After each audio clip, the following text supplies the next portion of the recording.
बारी बारी से उसको दिलासा दे रही थी। विनोद को गुजरे हुए पूरे 13 दिन हो गए थे। उसकी 13वीं पर आए हुए लोग भी वापस जा चुके थे और सोनम अभी भी रोई जा रही थी। चुप हो जा सोनम, अगर तेरा पति गया है तो मेरा भी तो बेटा गया है। हाँ भाभी, मेरा भी तो भाई गया है। उन दोनों की बात सुनकर सोनम ने अपने आंसू पोंछे और फिर चुपचाप अपने कमरे में अपने बच्चों के पास चली गई।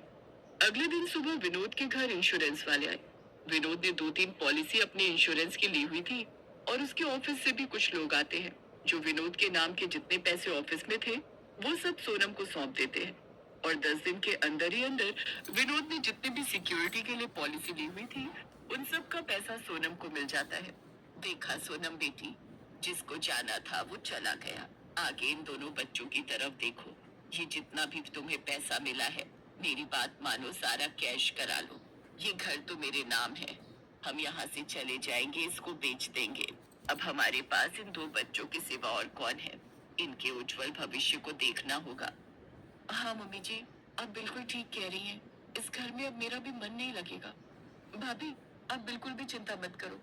भैया की जगह अब मैं लूंगी। मैं नौकरी करूंगी, मैं सब कुछ देखूंगी। अपनी सास और ननद की बातें सुनकर सोनम को भी लगा कि वो लोग कितने अच्छे हैं और उसके भले के लिए सोच रहे हैं। फिर सोनम ने उन लोगों की बात मान ली और सारा पैसा कैश करा लिया। सोनम, कल हम लोग यहाँ से चले जाएंगे। बेटा, बच्चों का मन ऐसा ही होता है। ये सारा पैसा मेरे कमरे में रख दो। ठीक है मम्मी जी, आप ही सारे पैसे ले जाइए। सारा पैसा अपनी सास के हाथ में देने के बाद में सोनम अपने बच्चों के साथ सो गई। और सुबह जब आंख खुली तो घर में अजीब अजीब आवाजें सुनाई दे रही थी। वो अपने कमरे का दरवाजा खोलकर बाहर आती है तो वहाँ अनजान लोगों को देखती है। अरे भाभी जी, आप अभी तक यहीं पर हैं? मेरा घर है तो मैं तो यहीं पर होंगी, लेकिन आप लोग यहाँ क्या कर रहे हैं? भाभी जी, ये वो लोग हैं जिन्होंने ये घर खरीदा है। मैं इनको यहाँ पर दिखाने के लिए आया हूँ। आपकी सास से मेरी बात हुई थी। और सोनम अपनी सास को आवाज लगाने लगती है। मम्मी जी, मम्मी जी। लेकिन वहाँ तो कोई भी नहीं था। सोनम फोन मिलाती है तो फोन भी स्विच ऑफ था। क्या हुआ भाभी जी? क्या आपको नहीं पता था इस डील के बारे में? अनजान लोगों को वहाँ पर खड़ा हुआ देखकर सोनम और भी ज्यादा घबरा रही थी। उसने जल्दी से अपने बच्चों को उठाया और अपनी अलमारी खोली तो वहाँ बस केवल बच्चों के और उसके कपड़े पड़े थे। सारे जेवर और पैसे सब गायब थे। उसने एक बैग में सारे कपड़े डाले और बच्चों को लेकर वहाँ से निकल गई। माँ, क्या हुआ? हम लोग घर से क्यों निकल आए? क्या हुआ माँ? तू रो क्यों रही है? बताओ ना, दादी और बुआ कहाँ गई? मैं तो पराए घर से आई थी, लेकिन ये दोनों तो उनका अपना खून थे। इनके साथ इतनी बड़ी गद्दारी, जरा तरस नहीं आया।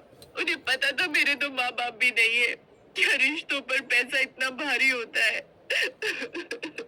तभी रोते रोते सोनम का हाथ अपने गले में पड़ी हुई चेन पर जाता है। वो तुरंत ही अपनी चेन गले से निकालती है और एक सुनार की दुकान पर जाकर उसे बेच देती है। सुनो भैया, यहाँ कहीं किराए का मकान मिलेगा?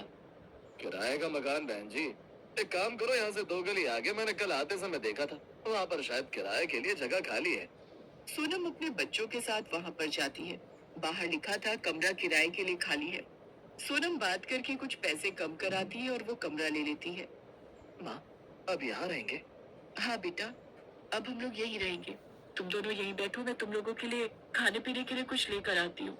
एक पल में ही सोनम को होश आ जाता है और वो समझ जाती है कि ये दुनिया बहुत बुरी है। यहाँ पर अपने ही अपनों को सबसे बड़ा धोखा देते हैं। वो एक दुकान पर जाकर बच्चों के लिए चाय ब्रेड ले लेती है और जब तक चाय वाला चाय बना रहा था, सोनम ने अपने आप को उसकी जगह खुद को देखा। विनोद जी कहते थे कि मैं चाय बहुत अच्छी बनाती हूँ। नौकरी का पता नहीं कब तक मिलेगी और यहाँ पर काफी भीड़ भाड़ भी है। मार्केट भी अच्छी खासी है। क्या मुझे चाय बेचने का काम शुरू करना चाहिए? हाँ, शायद यही ठीक रहेगा। अगर नौकरी नहीं मिली तो हाथ में ये थोड़ा सा पैसा भी खत्म हो जाएगा और अगर ये काम शुरू करूंगी तो रोज कुछ ना कुछ पैसे तो जरूर मिलेंगे। और घर तक आते आते सोनम मन बना लेती है कि वो अपनी चाय की दुकान खोलेगी। बच्चों को वो सब खिलाने के बाद सोनम फिर बाहर मार्केट में आती है और थोड़ा बहुत सामान रसोई के लिए ले लेती है। फिर वो एक चूल्हा खरीदती है, एक दुकान पर जाकर एक छोटे सिलेंडर का इंतजाम करती है और इन सब कामों में उसे शाम हो जाती है।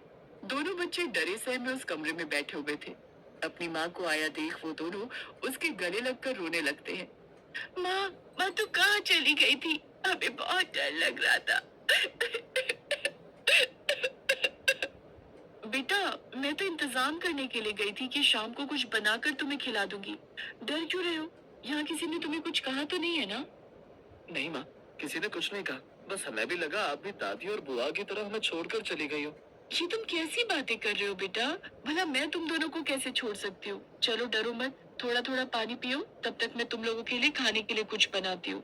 फिर सोनम बच्चों को खाना बना कर देती है। अगले दिन सुबह वो सारा सामान लेकर उस बाजार के कोने में चाय बनाने लगती है। वो अपने दोनों बच्चों को भी साथ लेकर आई थी। माँ, क्या तुम यहाँ पर अब चाय बनाया करोगी?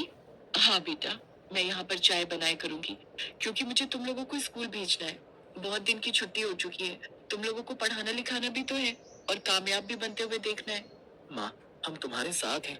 तभी दो चार मजदूर वहां पर आते हैं और सोनम से चाय बनाने के लिए कहते हैं। सोनम अच्छे से दूध डालकर उसमें चाय पत्ती अदरक और इलायची डालकर चाय बनाती है। वो मजदूर जैसे ही पहला घूंट चाय का लेते हैं, उन्हें चाय बहुत ही अच्छी लगती है।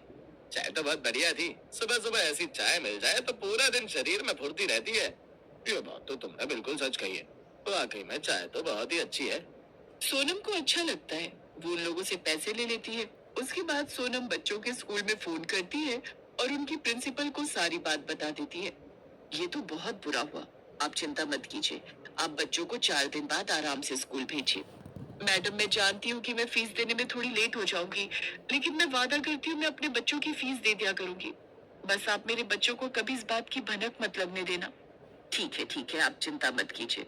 सोनम फोन रखती है कि तभी वहां पर एक लड़का आता है और सोनम से कहता है। 10 चाय पैक कर दो। बेटा, मैं प्लास्टिक में चाय नहीं डालती हूँ। मैं केतली में चाय डालकर दे रही हूँ। मेरा बेटा तुम्हारे साथ जाएगा। चाय डालने के बाद केतली वापस कर देना। प्लास्टिक की चाय शरीर को नुकसान देती है। फिर वो लड़का चाय और सोनम के बेटे को लेकर वहां से चला जाता है। थोड़ी देर में सोनम का बेटा खाली केतली लेकर वापस आता है और शाम तक सोनम की काफी चाय बिक जाती है। शाम के समय जब वो सारा सामान समेट रही थी कि तभी वहां पर एक आदमी आता है। बहन जी, चाय बड़ी अच्छी थी। मैंने सुबह अपने बेटे को भेजा था यहाँ पर। आपने केतली दी थी। हाँ हाँ, याद आया मुझे। मैं एक प्रॉपर्टी डीलर हूँ और पूरा दिन मेरे पास लोग आते जाते रहते हैं। आज के बाद मेरे यहाँ पर चाय सिर्फ आपके यहाँ से आएगी। या तो आप पैसे दिन के हिसाब से ले लेना या हफ्ते में हिसाब कर लेना। ठीक है, मैं इस बारे में सोच कर बताऊंगी। फिर सोनम घर आती है और अपने बच्चों को खाना खिलाकर सुला देती है और पूरे दिन भर में जो भी पैसे उसने कमाए थे उनको गिनकर एक तरफ रख देती है। कल सुबह मैं बच्चों को स्कूल भेजने के लिए तैयारी करूंगी और उसके बाद ही काम पर जाऊंगी। उन दोनों ने क्या सोचा था कि वो हमें इस तरह हालात में छोड़कर चली जाएंगी और हम मर खप जाएंगे। अगले दिन सुबह सोनम अपने बच्चों को तैयार करती है और उन्हें स्कूल छोड़कर आती है। उसके बाद वो सारा सामान लेकर चाय बनाने वाली जगह पर जाती है और चाय बनाने लगती है। कल जो मजदूर आए थे आज उनके साथ और भी मजदूर थे। जैसे जैसे मार्केट शुरू हो रही थी वैसे वैसे सोनम के पास आज चाय के कई ऑर्डर थे। आज शाम को भी वो प्रॉपर्टी डीलर सोनम से पूछता है तो सोनम बच्चों की फीस का सोचकर उसे कहती है कि हफ्ते के हफ्ते पेमेंट कर देना। और फिर सोनम की चाय की दुकान बहुत अच्छी चल पड़ती है। वो हर चीज बड़े अच्छे से नाप तोल कर डालकर चाय बनाती थी। फिर साथ ही साथ उसने वहां पर नमकीन बिस्किट और छोटा मोटा खाने पीने का सामान भी रखना शुरू कर दिया। समय इसी तरह बीतता जाता है। कई साल बाद। माँ, ये देखो मुझे नौकरी मिल गई। और माँ, मेरी पढ़ाई खत्म हो गई है। अब मैं भी नौकरी करूंगी। माँ, बस अब मैंने सोच लिया है, अब तुम काम नहीं करोगी। नहीं नहीं बेटा, ऐसा कैसे हो सकता है? भला मैं काम क्यों नहीं करूंगी? माँ, तुम्हें याद है कि मैं एक गुल्लक में पैसे डालता था। कल मैंने वो गुल्लक फोड़ दी और उसमें से बहुत अच्छे खासे पैसे निकले। और 1-2 महीने बाद मैं भी थोड़े पैसे जोड़ लूंगा। माँ, तुम ये काम करना, लेकिन अब मैं चाहता हूँ कि तुम्हारी एक छोटी सी सुंदर सी दुकान हो जाए। इतने सालों की मेहनत के बाद आपको भी तो थोड़ा प्रमोशन मिलना चाहिए ना। ये सुनकर सोनम खुश हो जाती है और अपने बेटे को गले लगा लेती है। फिर 1-2 महीने बाद सोनम एक अच्छी सी दुकान देख लेती है और वहाँ पर चाय का काम शुरू करती है। सब लोग भी बहुत खुश होते हैं कि सोनम ने आखिर इतने सालों बाद अपनी एक दुकान बना ही ली।